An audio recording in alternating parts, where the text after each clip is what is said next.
Hi everyone, it's Mel from My Paper Oasis. I am back tonight to show you a little demonstration of some of our good things.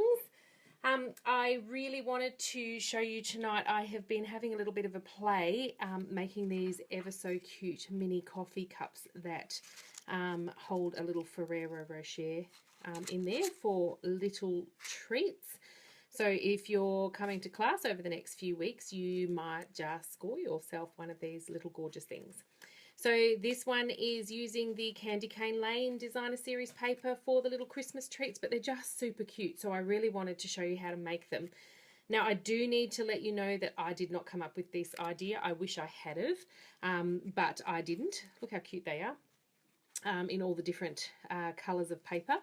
So these were designed by a lady called Heidi Smith, or at least that's where I saw them on her blog, and she's at Flutter by Heidi. She's a UK demonstrator and used these as little gifts on stage in April. So I'm just going to show you how quick and simple they are to make them so that if you wanted to have a go, you could.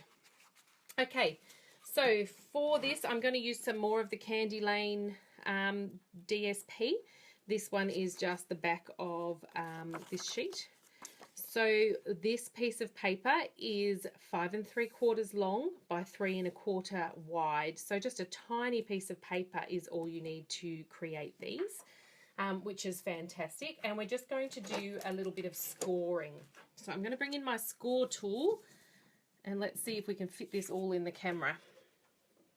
Oh, look at that, we can. Beautiful. Okay, so like I said, 5 3/4 wide by 3 1/4 high, and I will put all these measurements up on my blog post, and I will link have a link there back to Heidi Smith's as well, so that you can see hers that she created. Okay, so what we need to do with this piece is you can use your cutting and scoring tool if you wanted to. You just slide it along as you go. But I find for things when you've got to do a fair amount of scoring that the scoreboard is particularly useful, and I purchased extra little markers of these when they were available so that you can mark out if you've got lots to do where you're going to score. So we're going to score on the long edge to start with. We're going to score at 7/8 inches, and you can see I've already marked these. So 7/8 inches all the way down. 1 3/4 inches, you're going to place another mark. 2 5/8, you're going to place another mark. 3 1/2, 4 3/8, and 5 1/4 inches. And that's your long side scored. So I'm doing it on this side so you can actually see the score marks. Now you need to turn it 90 degrees, and this is what I call scoring on the short side. So this is your short side of your piece of paper, and we're going to score on this as well. We're going to score this one at 1 inch, and we're going to score this one at 2 1/4 inches.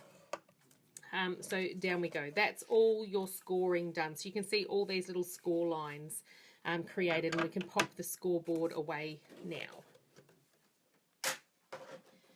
Okay, so the next thing you need to do is you need to burnish on all those folds. What I mean by burnishing is you need to press and push those folds in using one of our score tools. They're designed to do the burnishing. And because of this little cup, you need to kind of give it a reasonable burnish. So we're just going to go along and burnish all of those folds. A couple more. When I get to the short side, I like to do it from the other side. And there we go. So you can see that that's all folded and burnished now. Now we just need to make a couple of little cuts along here. So using paper snips, I'm just going to trim off this piece. We don't need this piece. And do a little angle at the end here and create another little tab in the middle. So just around that score mark, just making a little V, and then just trimming off the end as well. So that one is done. Now the other thing we need to do is on this bottom piece is we need to cut on all of these score marks as well.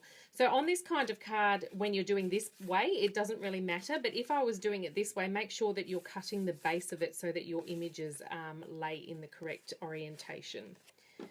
So we're just going to cut up the bottom of these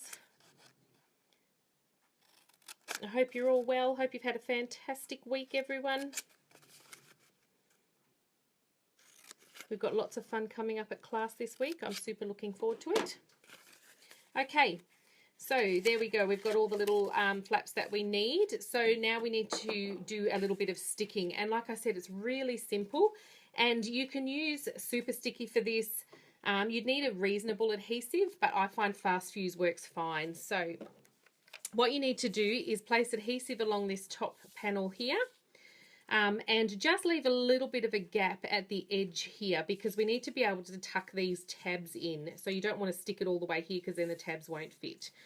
So we're just going to run the bit of adhesive along the top there. And then all you're going to do is fold that over. Okay, so you fold it over, you've got your little tabs here, and then just bend a little bit on your joins again this way. Okay, now you need to be able to tuck this little tab just inside that join like that. So I just apply a little bit of adhesive on that little flap. You could use Tombow if you wanted to. I'm just going to use my Fast Fuse again. And you're just going to pop the little tab in and just press it to give it a good adhesion. So you can already see how this is coming together. Then I like to flare out the bottoms.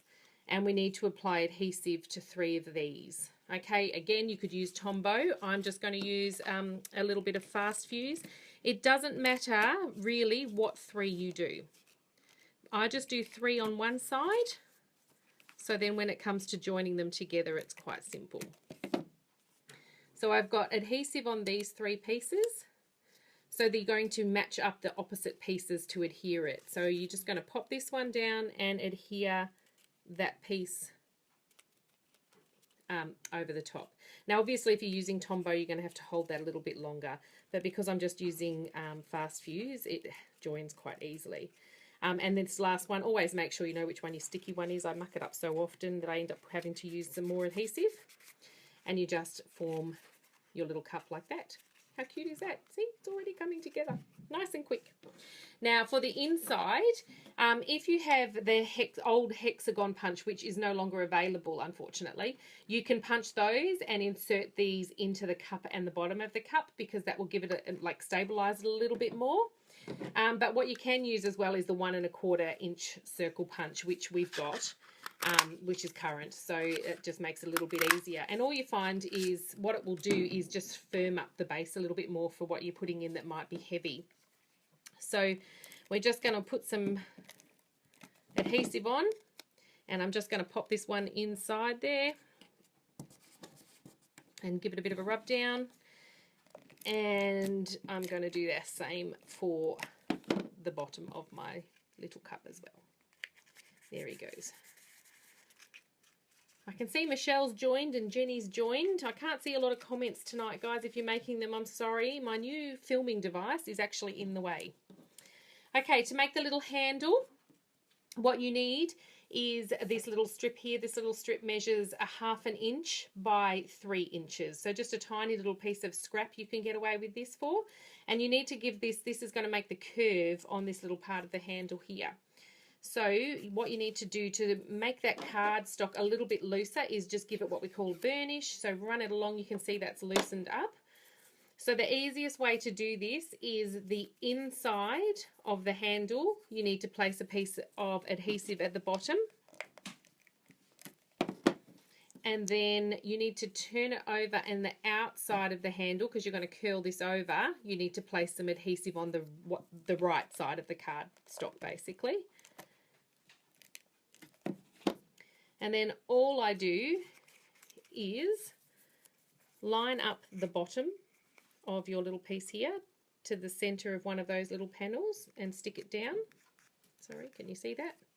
And then I just flip this piece over, curl it over, it's a bit hard to see on the side, and then just line it up and adhere it down as well. And your little handle is done. How cute is that?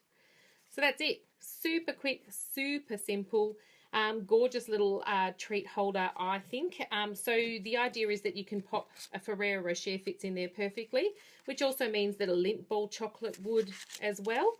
The other thing I was thinking about is for all our friends who are coffee fanatics. Now, I don't, if you know them, I have an espresso machine, so I use Nespresso pods, and I was thinking for a little coffee fanatic, you could pop a little coffee pod in that little cup as well, and then maybe package it up with some chocolates for a little gift, just like this one. So just, this is for you, a little pick-me-up. It has a little coffee pod and a couple of little Rose's chocolates in there, and just a cute little gift for, you know, work colleagues. You could do it for Christmas. You could put Christmas treats in here. You could put like a couple of little chocolate Santas or something, and just make some really quick and simple gifts for friends and colleagues. So I hope you like those, guys. They're really cute and fun to make. And yeah, I encourage you to have a go at those. I will put, as usual, all the information on my blog so that you can see all of that information, and all the measurements will be there. So if you wanted to make your own, you can.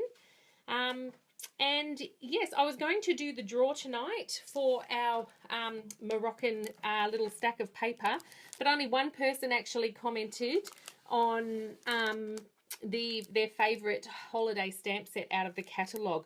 So what I thought I would do was have another go at this, where you can win a little pack of paper, and I'm going to include a festive birthdays one as well, and we can do that by commenting below this video tonight, and I'll draw again next week. So just make a comment on the video whether you liked it or not, if you're going to use them, how you would use them, those kinds of things, and I will draw that again when I see you next week for another Sunday Night Live. So have a good week, everyone. Yeah, and take care. Thanks for watching. Bye.